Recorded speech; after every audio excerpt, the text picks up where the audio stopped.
الكريم المنان على ما هدانا إلى الإسلام وأرشدنا للإيمان، وأنزل هذا القرآن الكريم بالبرهان وأرسل لنا أفضل الرسل بأفصح اللسان، وله الحمد والشكر على هذه النعم العظيمة والآلاء الجسيمة، والصلاة والسلام على خير خلق الله وخاتم رسل الله الذي قال ما اجتمع قوم في بيت من بيوت الله يتلون كتاب الله ويتدارسونه فيما بينهم إلا نزلت عليهم السكينة وغشيتهم الرحمة وحفتهم الملائكة وذكرهم الله في من عنده وعلى آله وصحبه ومن اهتدى بهديه.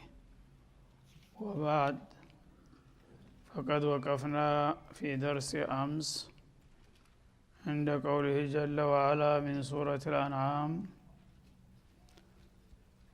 إني وجهت وجهي للذي فطر السماوات والأرض حنيفا وما أنا من المشركين، الآية 79. فلنبدأ من هنا. أعوذ بالله من الشيطان الرجيم.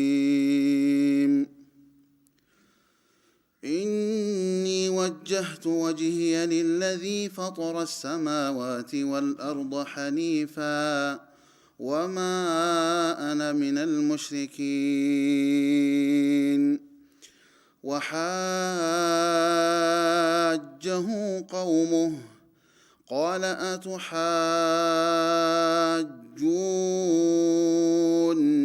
في الله وقد هدان ولا أخاف ما تشركون به إلا أن يشاء ربي شيئا وسع ربي كل شيء علما أفلا تتذكرون. وكيف أخاف ما أشركتم ولا تخافون أنكم أشركتم بالله ما لم ينزل به عليكم سلطانا فأي الفريقين أحق بالأمن إن كنتم تعلمون.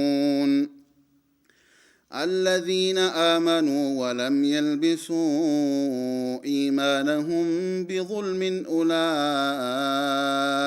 لهم الأمن وهم مهتدون.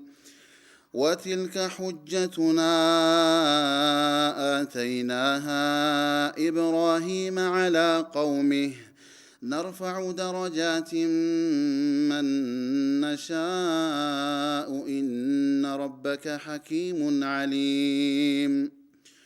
ووهبنا له إسحاق ويعقوب كلا هدينا ونوحا هدينا من قبل ومن ذريته داود وسليمان وأيوب ويوسف وموسى وهارون وكذلك نجزي المحسنين.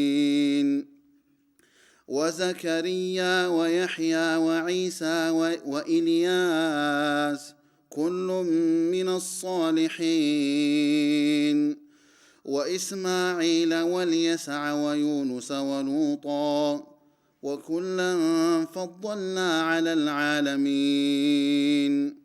ومن آبائهم وذرياتهم وإخوانهم واجتبيناهم وهديناهم إلى صراط مستقيم. ذلك هدى الله يهدي به من يشاء من عباده ولو أشركوا لحبط عنهم ما كانوا يعملون. أولئك الذين آتيناهم الكتاب والحكم والنبوة فإن يكفر بها هؤلاء فقد وكلنا بها قوما ليسوا بها بكافرين. أولئك الذين هدى الله فبهداه مقتده قل لا أسألكم عليه أجرا إن هو إلا ذكرى للعالمين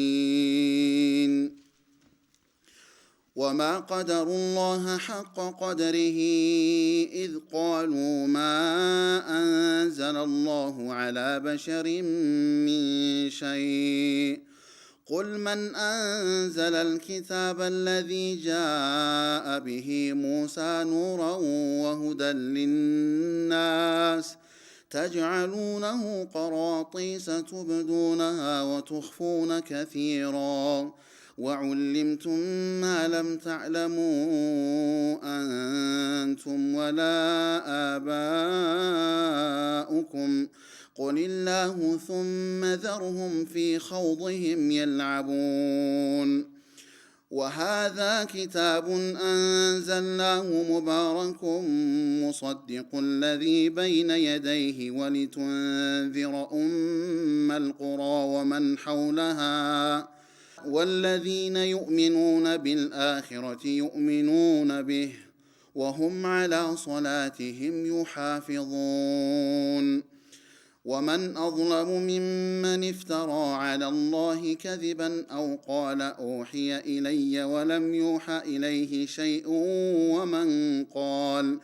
ومن قال سأنزل مثل ما أنزل الله ولو ترى إذ الظالمون في غمرات الموت والملائكة باسطوا أيديهم أخرجوا أنفسكم اليوم تجزون عذاب الهون بما كنتم تقولون على الله غير الحق وكنتم عن آياته تستكبرون ولقد جئتمونا فرادا كما خلقناكم أول مرة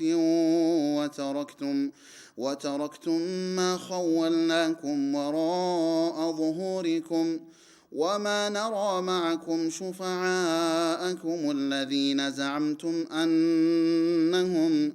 أنهم فيكم شركاء لقد تقطع بينكم وضل عنكم ما كنتم تزعمون أعوذ بالله السميع العليم من الشيطان الرجيم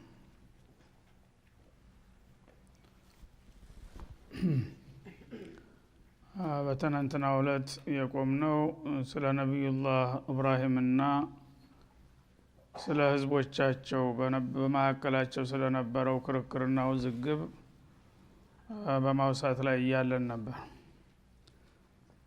ነቢዩላህ ኢብራሂም ኢማሙል ሙወሂዲን ወአቡል አንቢያ ወልሙርሰሊን በማለት ይታወቃሉ። ሽርክን በከፍተኛ ደረጃ የታገሉና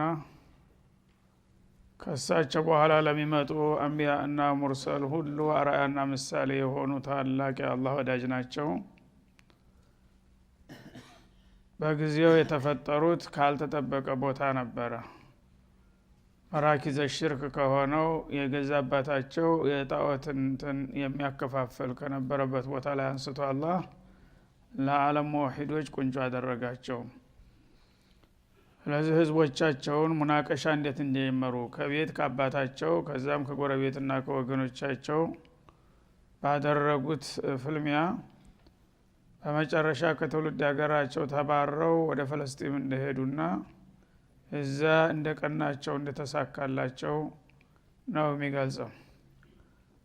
እና አባታቸው ጋራ መጀመሪያ በውይይት ይሆናል መስሏቸው ያው ሞከሩ፣ አልተሳካም። እንደገና ህዝቦች ጋር አደባባይ ወጥተው በሚናገሩበት ጊዜ ተመሳሳይ ተቃውሞ ነው ያጋጠማቸው።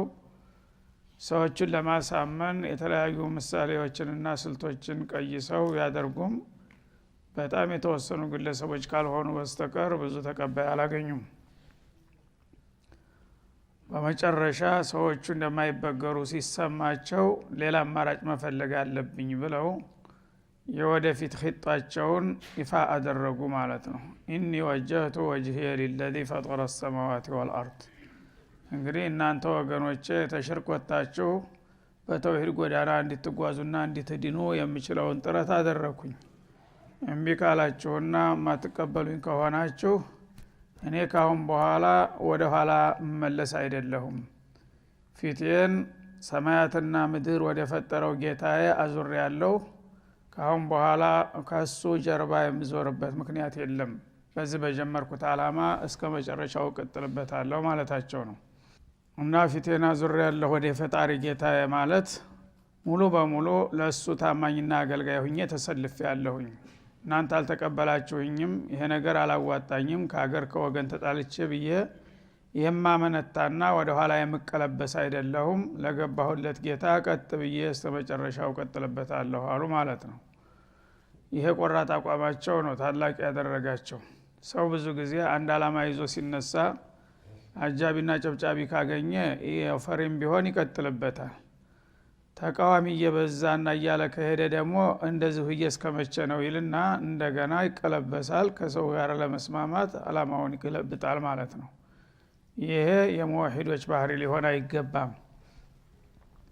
ስለዚህ እሳቸው የሆነ ይሁን ካሁን በኋላ በቀጥታ ያው ሰማይ መሬትን የፈጠረ ጌታ ነውና የላከኝ እሱ በሰጠኝ አላማ ላይ አገሩ ሰፊ ነው። እናንተም ቢብትሉ ለራሳችሁ ቀረባችሁ እንጂ እኔ ጌታዬ ባዘዘኝ አቅጣጫ ተልኮዬን እቀጥልበታለሁኝ አሉ ማለት ነው። ሐኒፈን እና ከተለያዩ ሰው ሰራሽና ወፋራሽ መረጃ አልባ ከሆኑ አመለካከቶችና መጥፎ ልማዶች አጋድሌ ወደ ትክክለኛው እስላም ያነጣጠርኩኝ ሆናለሁኝ። የማንንም የምንም ፍልስፍና አልቀበልም ካሁን በኋላ ማለታቸው ነው። ወማ አነ ሚነል ሙሽሪኪን እኔ ደግሞ በፈጠረ ጌታ ማንንም የማጋራ አይደለሁም። እናንተ ወገኖች እንኳን ግንባር ፈጥራችሁ ተዚህ ውጭ የሚወጣ የኛ አካል አይደለም ብላችሁ ብታድሙና ብታስፈራሩኝም እርማችሁን አውጡ። ካሁን በኋላ እኔ ከሙሽሪኮች ጋር አልቆምምና ብቻዬንም ቢሆን በዚህ አላማ ቀጥልበታለሁኝ በላው ጠንካራ አቋማቸውን አሳዩ ማለት ነው። ያኔ ሰዎቹ ደግሞ እንደዚህ የሚለው ለመግደርደር ያህል እንጂ ብቻውን ከህብረተሰብ ተለይቶ የት ሊደርስ ብለው ለመመለስ የሚችሉትን ሁሉ ጥረትና ርብርቦሽ አደረጉባቸው። ሊያሳምናቸው መከሩ። አንተ ታባትህ ተሀገርህ ተወገንህ ተለይተህ እንዴት እንድትሆናለህ? ኧረ ተው እባክህ አበድክ እንዴ እያሉ ይከራከሯቸውና ይጨቃጨቁ ጀመር ማለት ነው። ወሐጀሁ ቀውሙ ኢብራሂም የተሳሳቱና ከማህበረሰቡ ያፈነገጡ መስሏቸው እነሱም ባለ በለላ ኃይላቸው ተከራከሯቸው ሊያሳምኑ ማለት ነው። በሚከራከሯቸው ጊዜ እሳቸው በእስቲግራብ በመገረም ቃል አቱሐጁኒ ፊላህ ለመሆኑ እናንተ በአላህ ጉዳይ ጣልቃ ገብታችሁ እኔን ትከራከሩኛላችሁ እንዴ? ምን አይነት ክርክር ነው የምትከራከሩት ያላችሁት? ስለ አላህ እኔ መልእክተኛው ነኝ ማወቅ ያለብኝ። እናንተ በማታውቁትና በማያገባችሁ ነገር ጣልቃ ገብታችሁ በአላህና በእኔ መካከል ባለው ሁኔታ እንዴት ልትከራከሩ ትሞክራላችሁ? አላዋቂ ሳሚ እንደሚባለው እናንተ ማናችሁና በአላህ ሹኡን ከኔ የተሻለ አዋቂ መስላችሁ ልትከራከሩ ትሞክራላችሁ አሏቸው። ፊ ዲኒላሂ ፊ ውጁዲላሂ ወዲኒሂ ወወህዳንየቲሂ በአላህ መኖርና እንዲሁም የፍጥረታት ባለቤት በመሆኑ እሱም ብቻ እንጂ ሌላን ማምለክ እንደማይገባ ማስተማር ያለብኝ እኔ ተወካው ነኝ። እናንተ በተገላቢጦሽ እኔን እንደተሳሳተ አድርጋችሁ እናንተን አዋቂ አድርጋችሁ ልትከራከሩ መሞከር ይሄኮ ጅልነት ነው። ማን ያስተምራል አሏቸው ማለት ነው። ወቀድ ሃዳኒ አላህ ራሱ እኔን መርጦ ለትክክለኛው መንገድ መርቶኛል። በትክክል የመራውን ሰውዬ ተሳስቷል ብላችሁ እናንተ እንደገና ልታርሙ መሞከራችሁ ተገላቢጦሽ ሆነ እኮ ጉዟችን ማለታቸው ነው። እኔ ነኝ እናንተን ከገባችሁበት የሽርክ ማጥ ማውጣት ያለብኝ። ካልሆነ ደግሞ ታልፈለጋችሁ የራሳችሁን አቋም መግለጥና አንፈልግም ማለት ትችላላችሁ። በተገላቢጦሽ ግን እኔን እንደተሳሳተ ሰው አድርጋችሁ እኔን ከዓላማዬ ለመቀልበስና ለመመለስ መሞከርና መረባረባችሁ ከንቱ ሙከራ ነው አሏቸው። ያኔ እነዚህ ጣዖቶች ይቀየሙህና ያጠፉሃል ብለን እኮ ነው አሏቸው። በእነሱ አመለካከት እንግዲህ እነዛ ጣዖቶች የጠሉትን እንደሚጎዱ የወደዱትን እንደሚሾሙና እንደሚሸልሙ ያውቃን ይሰማቸው ነበርና እኛ እኮ በእነዚህ ጣዖቶች ላይ እንደዛ አመት ስታራምድ አንያው ለኛ ብለው የነሱ ልጅ ነውና ምን አረጋለሁ ብለው ነው እንጂ ቁርጡን ታወቁ ይሰሩልሃል ደብዛህን ነው የሚያጠፉህ ስለዚህ እንዳትጠፋብን ብለን እኮ ነው ይሏቸዋል ይህ ጊዜ ምን አሉ ወላ አኻፉ ማ ትሽሪኩነ ቢሂ እሱን የምታስፈራሩትን ፈልጉ እኔ እናንተ የምታጋሯቸውን እርባና ቢስ ጣዖቶች የምፈራ ሰው አይደለሁም እነሱ እነማናቸውና ነው እኔን የምታስፈራሩት አሏቸው ማለት ነው ኢላ አን የሻአ ረቢ ሸይአ ከማዕቡዳቸው አንዱና ዋነኛው አላህ ስለነበረ የእናንተን አምላኮች አልፈራም ታሉ በጥቅሉ አላህም እንዳይገባባቸው እሱን ቀነሱ ጌታዬ ታልፈቀድ ታልሻ በስተቀር ያው እሱም እነዚህ ጣዖቶች ይጉዱህ ብሎ ተፈረደብኝ ሰበብ ሊሆን ይችላል ሰይጣንም ይጎዳልና ማለት ነው አለበለዚያ ትክክለኛውን ጌታዬን እስከያዝኩና እሱ ከሱ ጋር እስተወገንኩኝ ድረስ ከሱ ባሻገር ያሉትን ሁሉ በሙሉ እኔ መፈራ አይደለሁም ወሲዐ ረቢ ኩለ ሸይን ዒልማ የኔ ጌታ ደግሞ ሁሉን ነገር በእውቀቱ የከበበ ጌታ ነው ከሱ ቁጥጥር ውጭ የሆነ ነገር የለምና የሱን ጥላቶች ነው እኔ እየተፋለምኩ ያለሁት እሱ ደግሞ ከኔ ጋር እንደሚሆን ተስፋ አድርጋለሁ ማለታቸው ነው አፈላ ተተዘከሩን እውነቱን ግልጽ አድርጌ እየነገርኳችሁ ለምንድን ነው የማትገነዘቡትና የማይገባችሁ በማለት በአጠፋው እሳቸው ደግሞ ተግሳጽ አደረጉ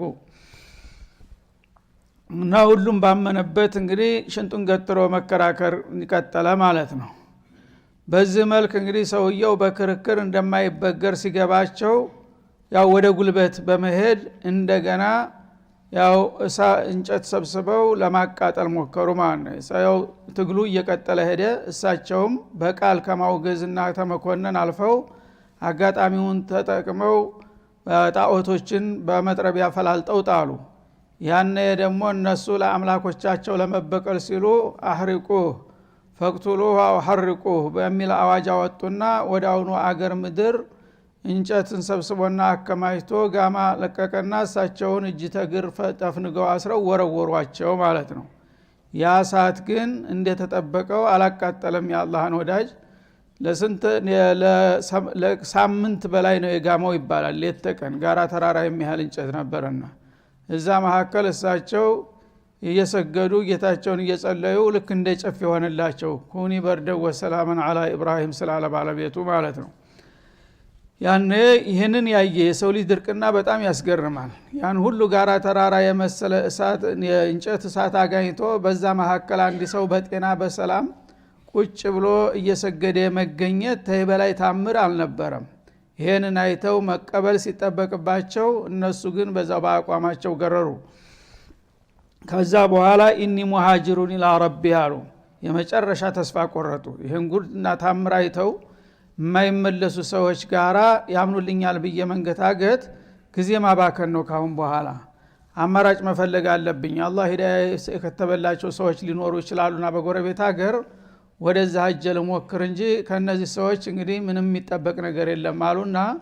ከዛ ተነስተው መጀመሪያ ወደ ግብጽ አመሩ ግብጽ አካባቢ ሲደርሱ ሁኔታው የተሻለ ሆኖ አልተገኘም ማለት ነው እንዳውም ያልጠበቁት ችግር አጋጠማቸው ባለቤታቸው ሳራና ነብዩላህ ሉጥን ነበር አስከትለው የሚጓዙት ሳራ በጣም መልከኛ ውብ ቆንጆ ወጣት ነበረች ያኔ የአካባቢው ንጉስ አሽከር ያያታል ማነው ሲያልፉ በመንገር ላይ በጣም ቆንጆ ልጅ ሆና ትኩረት የምትስብ ሆና ሲያገኛት ካለቃው ሊወደድ ሄዶ ለንጉሱ ለርሰው እንጂ ለማንም የማትገባ አንዲት መንገደኛ የሆነ ሰው ይዟት ሲሄድ አየሁኝ ብሎ ይነግራል ያኔ እንግዲህ ቆንጆ ሴት አለ ከተባለ የማንም ልጅ የማንም ሚስት ብትሆን አምጡ ይላል አምባገነን ነበርና ቶሎ አምጡ አለ ወዳውን ወታደሮች ተልከው ተደረሰባቸውና ተያዙ እጅተኝ ተይዘው እብሳቸውም ባለቤታቸውም እዛ አምባገነን ባለስልጣን ፊት ቀረቡ ማለት ይች ምን ህናት አላቸው ደግነቱ እሳቸው ኢንፎርሜሽን ነበራቸው ስለሱ ባህሪ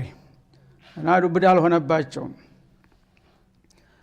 እና ጥሩ ልጅ ካየ ይቀማል ማለት የታወቀ ሰውዬ ነው ሰውየው ይሄ ነገር ያውቁ ስለነበረ የዛች የሚፈልጋት ልጅ ወገን ደግሞ ባልነኝ ካለ ባሏን ሳይገድል አይወስድም የጸባው ይሄ ነው። ምክንያቱም ሚስቱን የተቀማ ወንድ ሁሉ ጊዜ አርፎ አይቀመጥም ማለትን ያውቃል። ስለዚህ ምን ያደርጋል? ሀታ በፍቃድ እንኳን ሰጥቻለሁ ቢል አያምነውም። ባል ከሆነ መገደል አለበት። ወንድም ነኝ አባት ነኝ ካለ ችግር የለም። ያው ንጉስ ቤት ብትገባለት ልጁ የሚጠላ ስለሌለ ማለት ነው። ጊዜ ምንህና ሲላቸው ይሄን ነገር ስለሚያውቁ እህቴ ናት ብለው መልስ ሰጡ ማለት ነው፣ ላለመገደል። እህት ከሆነ ችግር የለም እኛ እንፈልጋታለን አለ። እንግዲህ አንተ ታውቃለህ እንጂ አሉት። ከዚያ በኋላ መጀመሪያ እሷም እንትን እንዳትል መመሪያ ሰጥተዋታል። እንደሚፈልጋት እንደሚያስወስዳት ሲያውቁ ያ ሳራ እነኪ መጥሉቡን እንደ ሀደል መሊክ ልጃኢር፣ አንቺ እዚህ አምባገነን ሰውዬ ጋር ተፈልገሽ አምጡ ተብሎ አሁን መልእክት መጥቷልና እዛ ሄደው በምጠይቅሽ ጊዜ እኔ እህቴ ናት ብዬ መልስ ሰጥቻለሁኝ። አንቺ ባሌ ነው ካልሽ ያው መረጃችን ይፋለሳል። ስለዚህ አንቺም ስትጠየቂ ወጥ እንዲሆን ወንድሜ ነው ብለሽ እንድትመልሺ አሉ። ያው ለዶሩራ ውሸት የሚፈቀድበት ጊዜ አለና ማለት ነው። አዶሩራ ቱቢሑል መሕዙራ። እንደገና ደግሞ እህትና ወንድምም ነን አሉ። ማለት ያው አንቺ በአካል በስጋችን ባልና ሚስት ብንሆን በሩሃችን ደግሞ እነመል ሙእሚኑና ኢኽዋን እንዳለ የዲን እህቴና የዲን ወንድምሽ ነኝ። በዛ ያው ላይ ተመርኩዘን እሱን ለማታለል ያህል ይሄንን መረጃ መስጠት አለብን ብለው ተመካከሩ፣ ተስማሙ ማለት ነው። እዛ በምትጠየቅ ጊዜ እሷም ያው ወንድሜ ነው ብላ መልስ ሰጠች። ተረጋጋ ሰውየው። خلاص ምንም የሚያሰጋ ነገር የለም አለና ያው ወደ መኝታ ቤት ይዞ ይጓዛል ማለት ነው። እዛ ገባና እጁን ላክ ሲያደርግ እጁ እንዳለ ተርገበገበ። እንደዚህ እንዳው ዲቂት በሽታ ያዘውና ተጥመልምሎ ወደቀ። አረፋት እየተረበ እግሩን መምታት ጀመረ። ይሄ ጊዜ ልጅቷ ደነገጠች። እንዴ ሰውዬ ንጉስ ነው፣ እዚህ ቢሞት ምን አርገሽው ገደልሽው ተብዬ በነፍሰ ገዳል ልያዝ ነው? እኔ ግደለው አለኩ። اللهم اكفني هذا الفاجر ان كنت امنت بك አለች። آمنت بك واتبعت رسولك فلا تسلط علي هذا الفاجر አለች። እኔ እውነት አማኝ ከሆንኩኝ የአላህን መልእክተኛ ተከትዬ ላንተ ብዬ ወጥቼ ከሆነ ይሄንን ተቀብለህ ከሆነ ይሄንን አምባገነን እንዳታስነካይ ብላ ጌታዋን ዱዓ አደረገች። ኢብራሂምም ባሉበት እንደዛው ይወተውታሉ።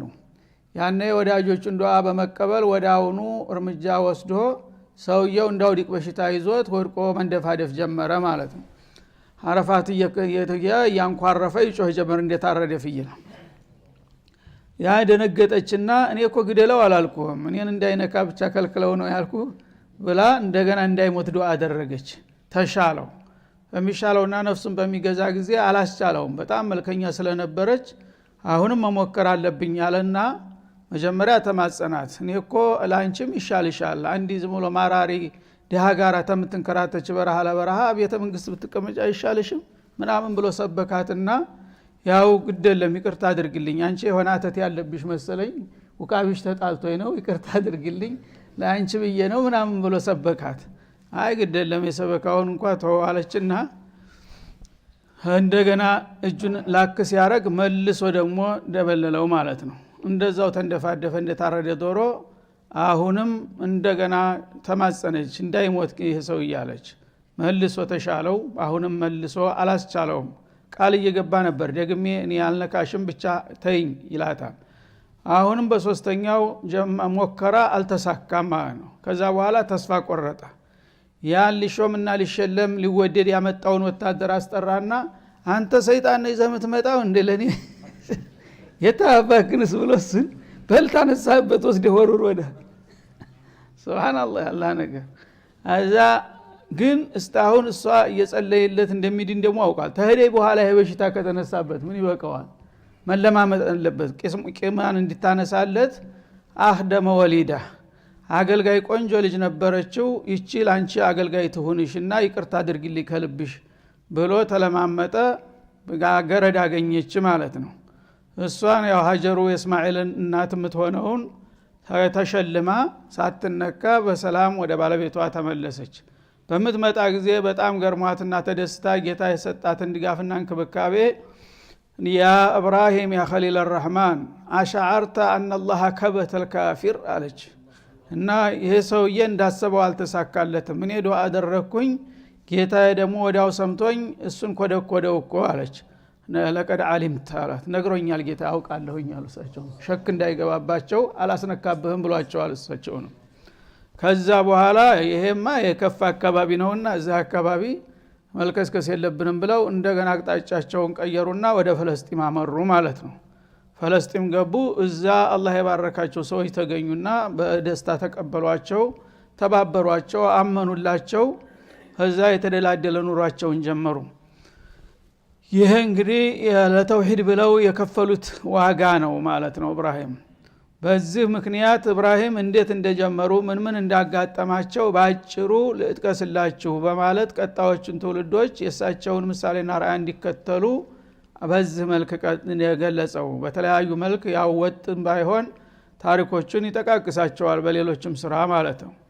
እና እነዚህ ሰዎች ጌታ እነዚህ አምላኮች እንዳያጠፉህና እንዳይቀስፉህ ብለን ነው ብለው ሲሰብኳቸው ባቢላውያን ወከይፈ አኻፉ ማ አሽረክቱም አሉ። እናንተ ጌታ ናቸው ብላችሁ በህገ ወጥ መንገድ የሰየማችኋቸውና የምታጋሯቸውን ነገሮች ንጉኡዛን የማይሰሙ የማይለሙ ነገሮች እኔ እንዴት እፈራቸዋለሁኝ? በእነሱማ ልታስፈራሩኝ አይገባም። መጀመሪያ እኮ አንድ ነገር ህይወት ኑሮት የሚንቀሳቀስ ጥላት ወዳጁን የሚያቅ ሲሆን ነው የሚፈራው። እነዚህ ምን ያቃሉና እነሱን እፈራቸዋለሁ አሉ። ወላ ተኻፉና አነኩም አሽረክቱም ቢላህ ኻሊቀ ሰማዋት ወልአርድ በሆነው ጌታ በአላህ ማጋራቱ እናንተን ሳያስፈራችሁ እናንተ ኻሊቀ ሰማዋት ወልአርድ የሆነው ጌታ መብጥሳችሁ ያልሆነ ነገር ስታጋሩበት ጌታ ይቀጣና ያጠፋናል ብላችሁ ያልፈራችሁትን እኔ በተገላቢጦሽ ምንም በማይሰማማ በማይለማ ነገር እንዴት እስፈራራለሁኝ አሏቸው ማለት ነው። ማለም ይነዝል ቢሂ አለይኩም ሱልጣና ከአላህ ሌላ ያለን ነገር ለመመለክ መረጃ ያልሰጣችሁ ተኔ በስተቀር ያለን ነገር አምልኩ የሚል መረጃ አምጡ ብትባሉ አታመጡም። ምንም ማስረጃ በሌለው ነገር እናንተ እየተንደላቀቃችሁ ኮርታችሁ ጌታን ሳትፈሩ እኔ ግን ትክክለኛውን ጌታ አላህን ይዤ እንዴት እፈራለሁ በማለት መልስ ሰጧቸው ይላል። ወሰለላሁ ዐለይሂ ወሰለም አለ ነብዩ ይላል።